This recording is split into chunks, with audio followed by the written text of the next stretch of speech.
Hi everyone, and welcome to our channel.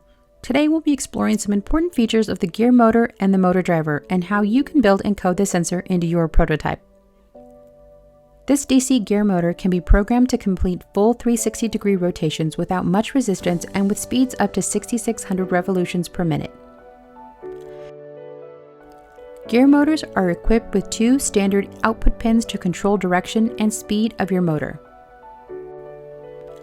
Inside this gear motor are coils that generate magnetic fields when electricity flows through and spins the drive shaft of the motor. Redboards are typically limited to 40 milliamps, which is far less than the 100 to 200 milliamps needed. To solve this, a motor driver is required.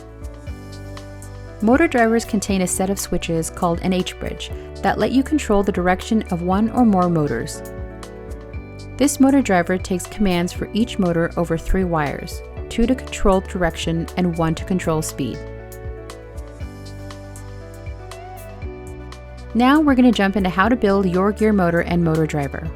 For this activity, you'll need a Redboard, a breadboard, a gear motor, a motor driver, a light sensor, a 10K ohm resistor, and 12 male-to-male jumper cables. To program your gear motor to move when your surrounding environment becomes dark, follow the step-by-step diagram.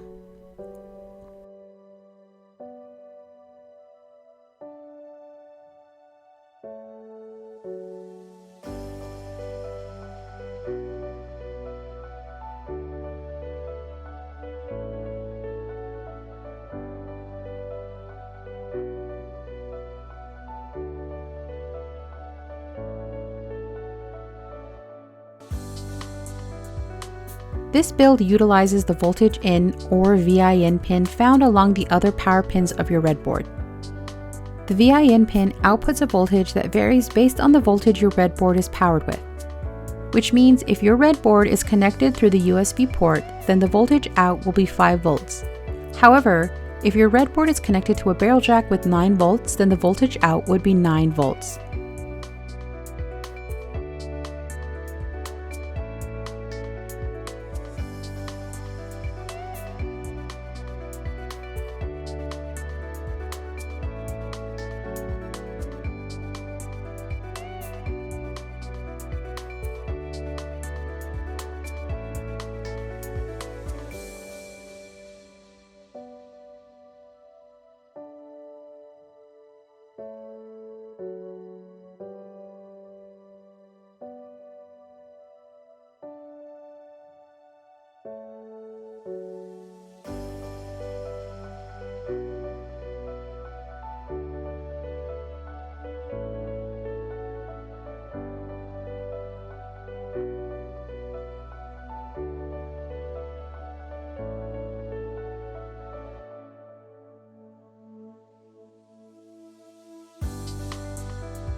Keep in mind that your gear motors are polarized.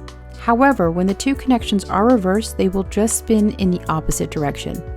Remember, the red wire is positive and the black wire is negative.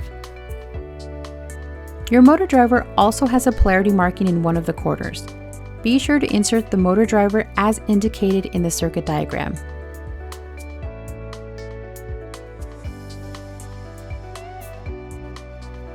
Also be mindful of your light sensor and the resistor. Make sure the jumper cables are aligned correctly. After completing your build, now launch your Arduino IDE and add the following code into your sketch. The code roughly means the constant integer being declared will have a constant value and won't change. For example, the AI1 will always be set to digital pin 11, AI2 to digital pin 12, PWMA to digital pin 13, and light pin to analog pin 0. When declaring a name to a specific pin number, be mindful of spelling, capitalization, and punctuation. Inside the curly brackets of the void setup, the serial begin will send data to the serial monitor at 9600 bits per second and sets the pins for AI1, AI2, and PWMA as an output. Inside the void loop, the light voltage, light pin, and serial print line all create a variable to store light voltage values.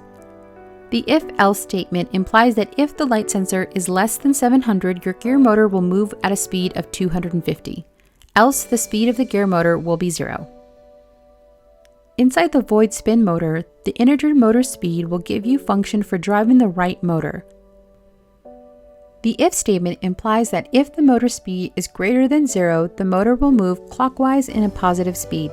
Else, if the motor speed is less than 0, the motor should move counterclockwise in a negative speed. Else, the motor doesn't move. The analog right PWMA absolute value motor speed tells the motor the direction is set and to drive at the entered speed. After completing your code, make sure the Redboard is connected to your computer using the USB connection. Also ensure your port is selected to the COM with the highest number. Once connected, you're ready to verify and upload your code. After uploading your code to the Redboard, confirm that your gear motor is functioning correctly by increasing the resistance. To do this, hover your hand over the light sensor to make your gear motor move. Now, decrease resistance by moving away from the light sensor to make your gear motor stop. Use your serial monitor to determine if your light sensor is dark enough to force the gear motor to move. You can also change 700 to a higher value to easily make your surrounding environment darker with your hands. You can also change the speed of the motor from anything in between 130 to 255 to move clockwise, or -130 to -255 to move counterclockwise. If your gear motor doesn't move, don't worry. Recheck your wires to make sure your jumper cables are aligned correctly to the motor driver. A clear indication would be the motor driver becoming increasingly too hot to touch, resulting in a short circuit. Quickly disconnect your power source and recheck your connections. Also ensure that your light sensor is connected properly to the resistor. Lastly, recheck your code to make sure you're using the correct pin numbers. Thanks for watching, and please let us know if you have any questions in the comment section below, and be sure to check out our other videos on our First Nations Mesa channel.